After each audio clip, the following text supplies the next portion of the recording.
Di dalam nama Tuhan Yesus Kristus firman yang hidup itu kami berdoa. Amin. Pembacaan firman Tuhan kitab Amos pasalnya yang ke-7, ayatnya yang ke-7 sampai dengan ayatnya yang ke-17. Di bawah judul perikop penglihatan ketiga, tali sifat. Inilah yang diperlihatkannya kepadaku, tampak Tuhan berdiri dekat sebuah tembok yang tegak lurus, dan di tangannya ada tali sifat. Lalu berfirmanlah Tuhan kepadaku, apakah yang kau lihat, Amos? Jawabku, tali sifat. Berfirmanlah Tuhan, sesungguhnya aku akan menaruh tali sifat di tengah-tengah umatku Israel. Aku tidak akan memaafkannya lagi. Bukit-bukit pengorbanan daripada Ishak akan dilicin tandaskan, dan tempat-tempat kudus Israel akan diruntuhkan, dan aku akan bangkit melawan keluarga Yerobeam dengan pedang. Lalu Amasya, imam di Betel, menyuruh orang menghadap Yerobeam, raja Israel, dengan pesan, Amos telah mengadakan persepakatan melawan tuanku di tengah-tengah kaum Israel. Negeri ini tidak dapat lagi menahan segala perkataannya. Sebab beginilah dikatakan Amos, Yerobeam akan mati terbunuh oleh pedang, dan Israel pasti pergi dari tanahnya sebagai orang buang. Lalu berkatalah Amasya kepada Amos, pergilah, pergilah, kenyanglah ke tanah Yehuda, carilah makananmu di sana dan bernubuatlah di sana. Tapi jangan lagi bernubuat di Betel, sebab inilah tempat kudus raja, inilah bait suci kerajaan. Jawab Amos kepada Amasya, aku ini bukan nabi, dan aku ini tidak termasuk golongan nabi, melainkan aku ini seorang peternak dan pemungut buah ara hutan. Tetapi Tuhan mengambil aku dari pekerjaan menggiring kambing domba, dan Tuhan berfirman kepadaku, pergilah, bernubuatlah terhadap umatku Israel. Maka sekarang dengarlah firman Tuhan, engkau berkata janganlah bernubuat menentang Israel, dan janganlah ucapkan perkataan menentang keturunan Ishak. Sebab itu beginilah firman Tuhan, istrimu akan bersundal di kota, dan anak-anakmu laki-laki dan perempuan akan tewas oleh pedang. Tanahmu akan dibagi-bagikan dengan memakai tali pengukur.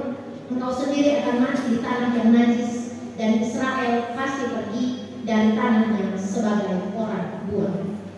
Yang disebut berbahagia adalah kita yang membaca, kita yang mendengarkan firman Tuhan, dan kita yang terus melakukan kebenaran firman Tuhan itu dalam kehidupan kita setiap hari. Shalom. Bapak dan Ibu, sidang jemaat yang terkasih dan diberkati Tuhan, kita menaikkan syukur kita kepada Allah karena kasih dan pertolongannya, sehingga kita boleh berhimpun bersama di minggu yang kedua di bulan Juni di tahun 2023, dan tidak terasa kita sudah ada di pertengahan tahun 2023. Rasanya baru kemarin perayaan Natal dan Tahun Baru di tahun 2023. Sekarang kita sudah ada di bulan yang ke-6. Berarti 6 bulan lagi kita akan menutup tahun 2023 dan menyongsong tahun anugerah Tuhan 2024 jika Tuhan berkenan. Dan dalam persekutuan ini dirangkaikan dengan perjamuan kudus Minggu Trinitas, mengakui keesaan Allah Tritunggal dalam suasana sukacita pencurahan Roh Kudus dalam hari Pentakosta. Dan sepanjang minggu-minggu ini kita kiranya terbakar semangat untuk terus melayani Tuhan, mencintai pekerjaan Tuhan, dan terus hidup dalam kebenaran firman Tuhan. Saudara-saudara yang kasih dan diberkati Tuhan, firman Tuhan dari Amos pasalnya yang ke-7, ayatnya yang ke-7 sampai ayatnya yang ke-17 adalah pembacaan bersifat sinodal, sehingga seluruh gereja-gereja GKED dari ujung Toili sampai ujung Buntan sampai ke Asaan, Numpe, dan seterusnya, kita semua mendengarkan firman Tuhan yang sama. Dalam hal ini mempersiapkan warga gereja untuk menyambut pemilihan majelis jemaat periode yang baru 2023-2025. Saudara-saudara yang terkasih dan diberkati Tuhan, pelayanan Amos kepada bangsa Israel terjadi ketika zaman Raja Uzia. Tetapi bangsa Israel dalam pelayanan Nabi Amos, bangsa Israel adalah bangsa yang tegar tengkuk, bangsa yang bebal, bangsa yang penuh dengan kebejakan, sistem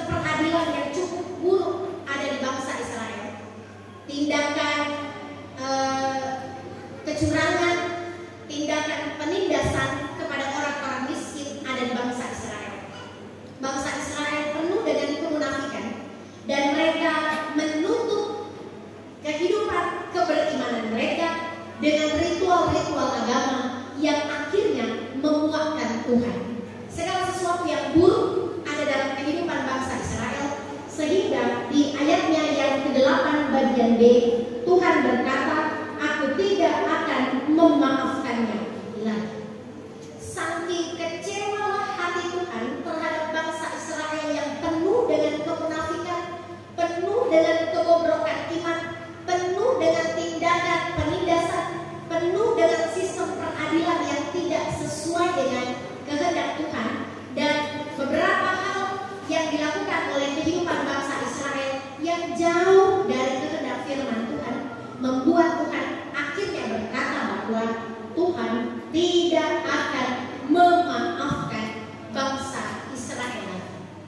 Sehingga Amos diutus oleh Tuhan dalam beberapa penglihatan-penglihatan untuk menegur, menasehati bangsa Israel supaya hidup kembali dalam kehendak firman Tuhan.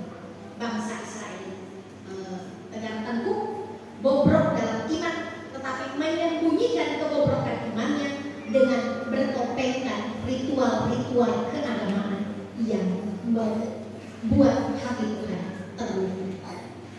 Namun menariknya adalah di Israel ada seorang imam.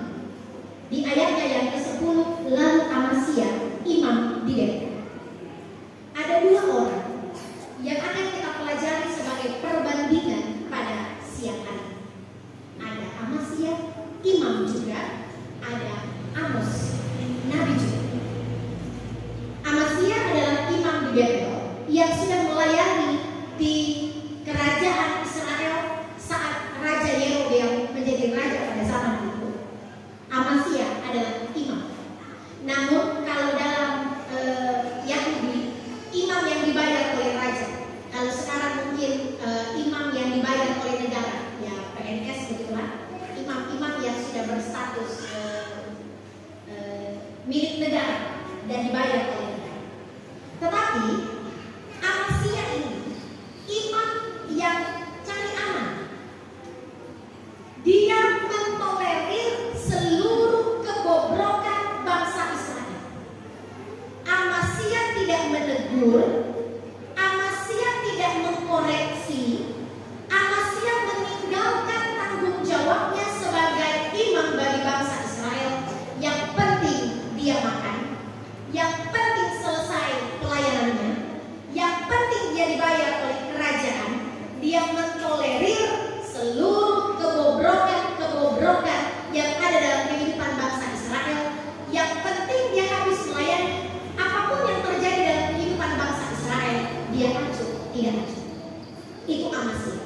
Sehingga ketika Amos menyuarakan penglihatan-penglihatan itu kepada raja, justru di ayatnya yang ke-10, Amasya ini menyuruh orang melaporkan kepada Yerobeam bahwa Amos menentang kerajaan Yerobeam.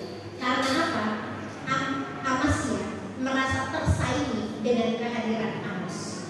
Amasya asal pelayanan, Amasya asal memimpin, Amasya cari aman, Amasya mentolerir seluruh kebobrokan yang ada dalam bangsa Israel dan membiarkan bangsa Israel hidup dalam kubangan dosa sampai kitab Amos ditulis.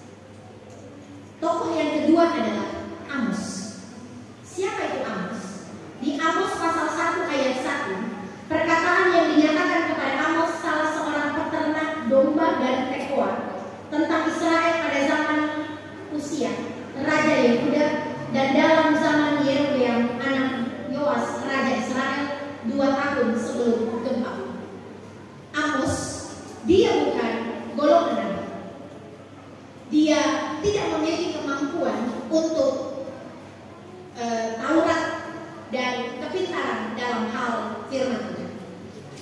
Di ayatnya yang ke-14, jawab Amos kepada Amasya, aku ini bukan nabi, dan aku ini tidak termasuk golongan nabi, melainkan aku ini seorang peternak dan pemungut buah ara di hutan. Jadi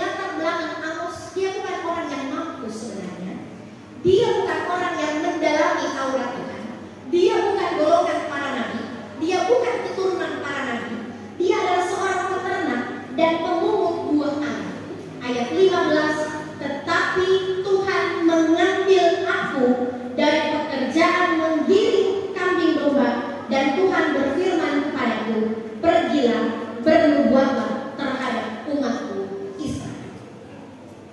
Bapak Ibu lihat perbedaan Amasya dan Amos. Amasya mentolerir segala kehidupan kebobrokan bangsa Israel. Bahkan dia mengusir Amos di ayatnya yang ke-12, pergilah, enyahlah dari tanah ini, carilah makanan di tempat lain. Dalam bayangan Amasya, pelayanan adalah mencari makan dan mendapatkan imbalan. Itu bagi Amasya. Tetapi Amos adalah seorang peternak, dia memungut buah ara. Tetapi karena Tuhan mengambil Amos, Tuhan memilih Amos, sekalipun Amos ditolak, sekalipun Amos diusir, dia mendapatkan tantangan dalam pelayanan. Amos tetap melaksanakan tanggung jawab dengan peka, dengan taat, dengan setia, dan dengan kebenaran terhadap firman Tuhan, dengan harapan bahwa ketika Amos melayani Tuhan pada saat itu, bangsa Israel dapat keluar dari kebobrokan dan hidup dalam kebenaran kasih dan firman Tuhan. Saudara-saudara yang kasih dan diberkati Tuhan, lalu apa aplikasi dalam kehidupan keberimanan kita saat ini? Dalam suasana sukacita menyambut perjamuan kudus di Minggu Trinitas, kita diajar bahwa Roh Kudus yang tercurah dalam kehidupan kita orang percaya, yang berupa angin itu menyejukkan kehidupan kita dan mentransfer kesejukan itu bagi orang-orang yang ada di sekeliling kita. Dan Roh Kudus seperti nyala api membakar semangat kita menjadi Amos-Amos masa kini. Sekalipun penuh dengan tantangan, kita tetap setia melayani Tuhan.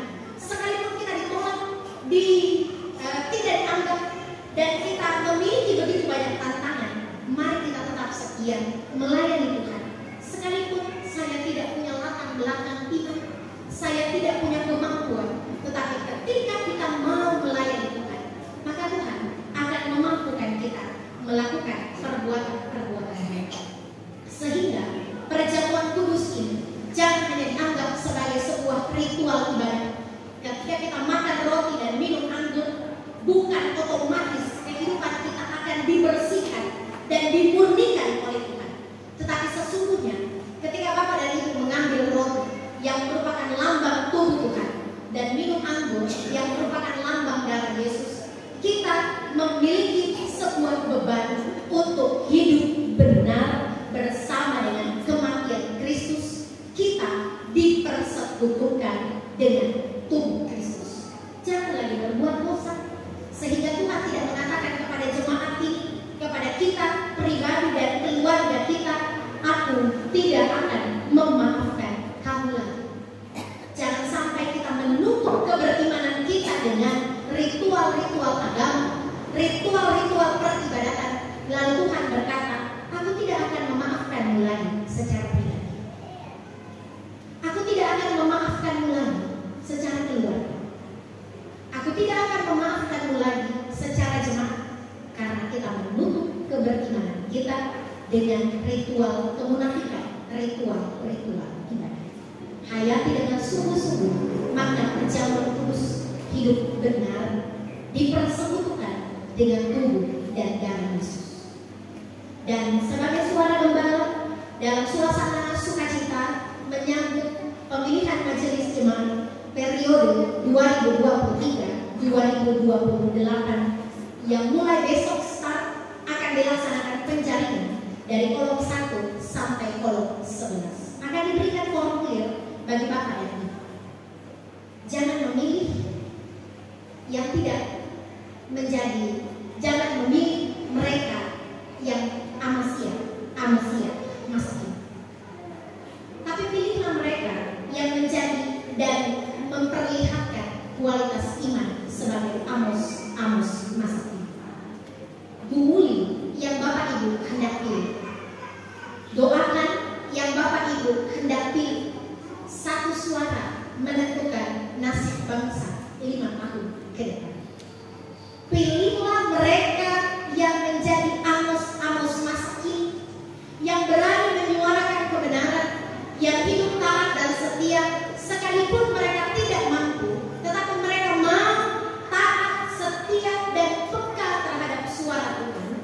jangan memilih Amasya yang mentolerir segala kebobrokan umat Israel, dan akhirnya umat Israel tidak lagi dimaafkan oleh Tuhan. Bapak dan Ibu, selamat memasuki masa-masa penjaringan Majelis Jemaat 2023-2028, dan selamat hidup dalam